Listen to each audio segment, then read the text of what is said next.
Hello everyone, I'm Arundhathi Jathin. I'm currently a freshman at Valencia High School in Los Angeles, and I'm here to present a completed research paper of mine with my mentor, Mr. Nico Bodkin, on a theoretical approach to an HIV vaccine targeting CCR5.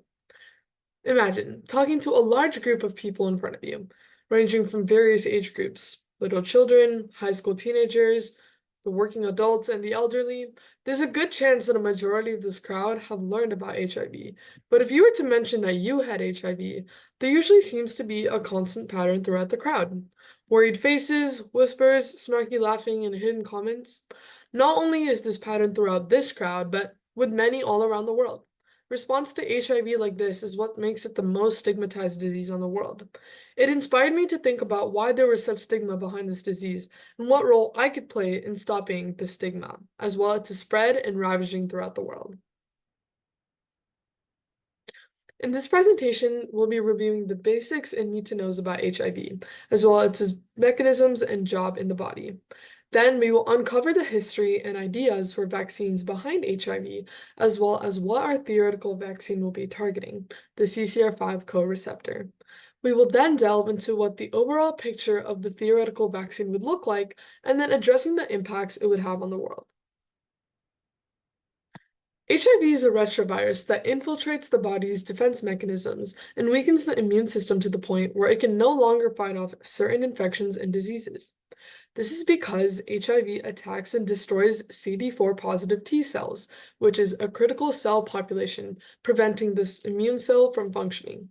HIV is most commonly spread through open wounds, blood-to-blood transmission, as well as sexual transmission through bodily fluids.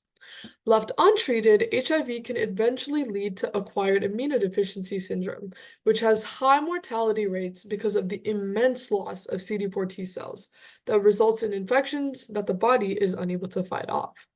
Ever since the first case around 40 years ago, this disease has led to a global public health crisis, a stretch of outbreaks and amputations the public brings to patients of HIV. Around the beginning of HIV, those that were contracted with the diseases were looked at differently, as outsiders, as there was great fear and unknown behind getting the disease. People weren't aware about the history of the virus and what it was capable of. Learning about HIV matters as it relates to many health consequences, social and economic impacts, promoting human rights, social justice, and equity. The epidemic of HIV is still continued today, and scientists have made progress in discovering medications and cures for the virus. Now, the first medication for HIV was created in 1987 by scientists from the United States and France, funded by the National Institutes of Health's National Cancer Institute, which is an antiretroviral drug commonly known as AZT, or also known as zidovudine, which prevents the RNA transcribing into DNA to inhibit the HIV reverse transcriptase. Antiretroviral therapy is also another common medication for HIV and other retroviral diseases. This therapy usually involves a combination of HIV medications, as its main goal is to reduce the viral load of the virus in the body, helping the body strengthen its immune system step by step. With the rise of genetic editing and modification, potential cures are also in the making. Researchers have begun using technologies such as CRISPR, which is genetic editing using the Cas9 protein to remove HIV viral DNA from host cells. HIV prevention today involves PrEP, which is pre-exposure prophylaxis, where you take medication before possible contact with HIV, and PEP, which is post-exposure prophylaxis, where medication is taken after potential HIV contact. Medications for PrEP include Truvada, and medications for PEP include tenofovir. Combinations of these medications also make up the standard of care for treating HIV. Now, since the 1980s, medications for inhibiting the GP120 protein, HIV protease, and the viral capsid have been developed. So here are some of the PrEP and PEP medications. For this case, the most important parts of the HIV virus that we will need to be aware about is the outer circle of the virus, which is our viral envelope. On our envelope are our viral proteins, but in the case of HIV attaching to an immune cell, the most important protein to remember is the GP120 protein as shown in the picture. Now, all the way in the inside of our virus is our capsid, and inside the capsid space is our RNA strands and our reverse transcriptase enzyme. So over here, we will be looking at the first attachment of the GP120 protein onto the CD4 receptor of this particular immune cell, which is called the CD4T lymphocyte. Now, the first attachment will help our virus get access into the cell. Now, next over here is our second attachment with another GP120 protein. It was able to attach to the CCR5 co-receptor. Now, depending on the type of immune cell the virus attacks, the particular co-receptor can be a CXCR4 co-receptor as well. Now, the attachment of these two sites will now help cell fusion to occur within the virus. So after fusion, the virus will open, allowing the RNA to inject itself. So remember how we said that HIV had RNA instead of DNA in it? Well, RNA instead of DNA viruses are called retroviruses, meaning backward, as transcription usually happens from DNA to RNA, but in this case, RNA to DNA. Now, we have to transcribe this RNA into DNA, but how? This is using the reverse transcriptase enzyme, which is located in the capsid, and the RNA will attach itself to the enzyme, eventually creating it as DNA. So now we have proviral DNA, meaning it's viral DNA that is ready to be moved on into the nucleus. So eventually, this DNA is going to integrate itself into the cell's nucleus and its DNA. And because HIV infects immune cells after it's done integrating itself, when an immune response is activated, the immune cells start transcribing and transplanting newly created HIV viruses, which move on to infect even more immune cells. A vaccine for HIV, yes or no? As of now, there is no FDA-approved vaccine for HIV, although ongoing research aims to develop one. Now, one promising avenue involves targeting the CCR5 co-receptor on CD4T lymphocyte cells in order to hinder HIV spread through vaccination.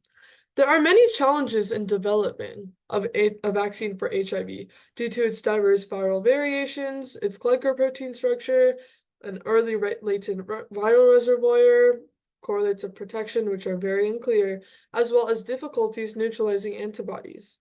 Not only that, there are other safety concerns such as mutated viruses during clinical trials, and not only that, there is a very limited pharmaceutical interest due to HIV stigma in previous failures. Not only that, for such clinical testing, it would be required to have small animal models, which is not possible for HIV. Usually HIV would be tested through simian-like species, so like monkeys, because they have a very similar virus, which is known as simian immunodeficiency virus. So this is our target, CCR5.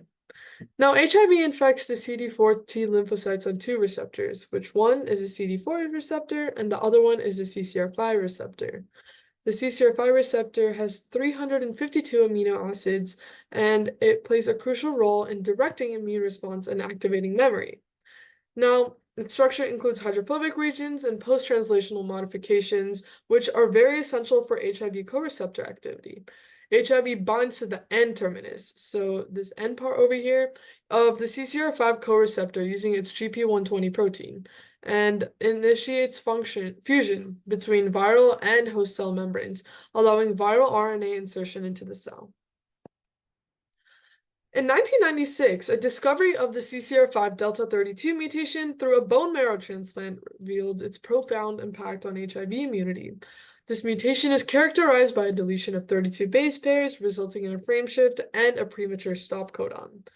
Individuals that are homozygous for the mutation have near complete resistance to HIV, as the virus is not able to attach due to the absence of functional CCR5 receptors. Heterozygous carriers, meaning one mutated and one wild type, have reduced CCR5 expression, slowing viral replication and partial resistance to HIV. Now, the physical structure of the mutated receptor impedes HIV attachment, offering significant protection against infection. Now, harnessing the natural immunity, which is by the delta 32 mutation, presents a promising strategy for HIV vaccine development. Now, incorporating insights from this mutation, vaccine designs aim to enhance the protective advantages observed in these carriers. So having this natural mutation is also it's a very important part in the pathway to finding a vaccine for HIV. So the closest currently approved medication targeting the CCR5 co-receptor approved by the FDA is maraviroc. So it is a small molecule that binds to the CCR5 receptor and inhibits its function. It's also a medication that can act on a cell before and after HIV has made contact with it. Clearly, it is not a cure for HIV, but as the virus remains embedded in the host genome, when taken daily, it does help prevent the replication of virus-infected cells, as virus particles are unable to enter on infected cells and worsen the infection. So commonly, viruses are made by using a part of the virus, a much more muted or deactivated version. Once it gets injected to the body, the immune system creates an immune response by detecting the antigen on the deactivated pathogen as foreign. Once it starts to attack the pathogen, the body can carry out an automated immune response, where the immune system creates plasma cells that produce antibodies specific to the pathogen. The antibodies bind to the antigen and act as a target for other immune cells to break up and destroy the pathogen. So the point of the vaccine is to use the deactivated disease and create a memory in the immune cells so that the next time the disease were to enter into the body would instantly know what to do and get rid of it as quick as possible. So keeping a muted version of the HIV virus into the protein could cause some issue. It could potentially mutate or relate or bring some sort of negative result in the body. But we could use a synthetic protein here, which in this case would be CCR5. CCR5 plays an important role for HIV infection, a theoretical vaccine that can have the CCR5 protein in it and plays out the same way as a typical vaccine. The antigens on CCR5 help immune cells build and a corresponding immune response, which would then inhibit the co-receptor on all the body cells expressing CCR5. The inhibition would eventually prevent the entry of an antigen, such as an HIV viron, into the cells of someone who doesn't have HIV or does have it. So in 2009, one group of researchers started developing an HIV vaccine using VLPs, containing parts of the CCR5 protein, to train the immune system to combat CCR5 and prevent HIV infection, with both muscle injection and aerosol, and administering it as an aerosol or a fine spray. So the thing was, it was able to prove it the most effective through the fine spray and stimulating antibody production and enhancing mucosal surface immunity. It strengthened the immune system on mucosal surfaces, which is a leading point in the study, as HIV is commonly entered through points such as genital and gastrointestinal. Now, another study explores the anti-CCR5 antibodies in HIV-infected individuals, demonstrating their ability to hinder HIV entry into the cells by targeting crucial regions of the CCR5 receptor. Animal models suggest that appropriate vaccination strategies can induce the production of these antibodies, which inhibit target cell CCR5 receptors and prevent HIV docking. Testing different immunization protocols and formulations, including aerosol delivery, can optimize the generation of systemic and mucosal anti-CCR5 antibodies, offering potential avenues for HIV infection. These findings underscore the diverse approaches and considerations in developing HIV vaccines targeting the CCR5 co-receptor. The anti-CCR5 antibodies help control the spread of HIV, and potentially inputting the vaccine through an aerosol method brings better results as it protects mucosal areas in the body. So overall, these two approaches give us a good reminder for all of us that a potential HIV vaccine may be varied and have different proteins, antibodies, and portal of entries. So now we come to our vaccine development process. The first step of our development process would be the discovery process on HIV. Although there is already plenty of research behind HIV, creating a vaccine for it would require our own research to do, making sure that the information about the virus is set in stone and we know what path the research is going in. Now, the second step of our development process is creating the vaccine. There can be two ways, a recombinant vaccine or an mRNA vaccine. The vaccine targeting the CCR5 receptor for HIV could be developed as a recombinant vaccine, which typically contain parts of the pathogen, but they may not provide long-lasting immunity. Unlike typical recombinant vaccines, such as HPV, which uses a specific HPV protein, using a part of the pathogen, the CCR5 vaccine would focus on a protein involved in HIV entry and spread. The theoretical vaccine could be produced by manufacturing the protein in bacteria and encapsulating it in lipid-based containers for stability during delivery. Creating an mRNA vaccine is also another potential direction for an HIV vaccine targeting CCR5. mRNA vaccines are a kind of vaccination that stimulates the immune system through the translation of messenger RNA molecules in host cells. One example of a pathogen that currently has an mRNA vaccine is COVID-19. So this would happen by placing our protein of interest. It's going to be coded by creating a DNA stand, and then placing in bacteria to transcribe the DNA into mRNA with RNA polymerase. Then the mRNA is translated into proteins which make up their co-receptor. So some of our first experiments would be tested in vitro near T cells and B cells, as they are much less expensive and require less time. So we could place the vaccine on a cell dish and use equipment to see the reactions between the T cells and B cells. We could also potentially incubate the CCR5 antibody with HIV-infected T cells and see the reaction that would occur. Now, eventually, if testing on cell dishes shows promising results, tests would move forward into macaques.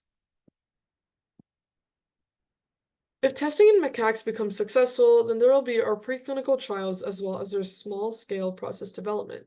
A limited amount of the vaccine would be produced and most likely be tested on select humans. This then leads us to steps 4, 5, and 6 of the development process, where clinical trials phase 1, phase 2, and phase 3 would occur, with the number of trials increasing and the process moving according to the success and the accuracy of the vaccine. The creation of an HIV vaccine that targets the CCR5 co-receptor could revolutionize HIV and AIDS therapy and prevention. Now, the CCR5 co-receptor, which is one of the most critical factors in allowing HIV to infect the CD4 T lymphocyte cells, makes it a sensible target for breaking the infection cycle and preventing the spread of the virus through the body. This vaccine could potentially serve as a strong barrier against the transmission of HIV as a preventative factor at first, especially in remote areas through the world that have high rates of HIV infection but lack access to such medications. Not only can this vaccine be given to those currently taking preventative measures against HIV, but it can also be given to those that are positive for HIV or don't even have HIV at all.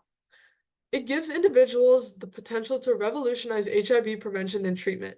It holds promise for the betterment of communities, contributing to the overall objective of ending the HIV and AIDS pandemic worldwide. The development of a CCR5 targeting HIV vaccine would need extensive collaboration among researchers, healthcare professionals, and leaders, ushering in a new era in the battle against HIV and AIDS. Thank you so much for listening.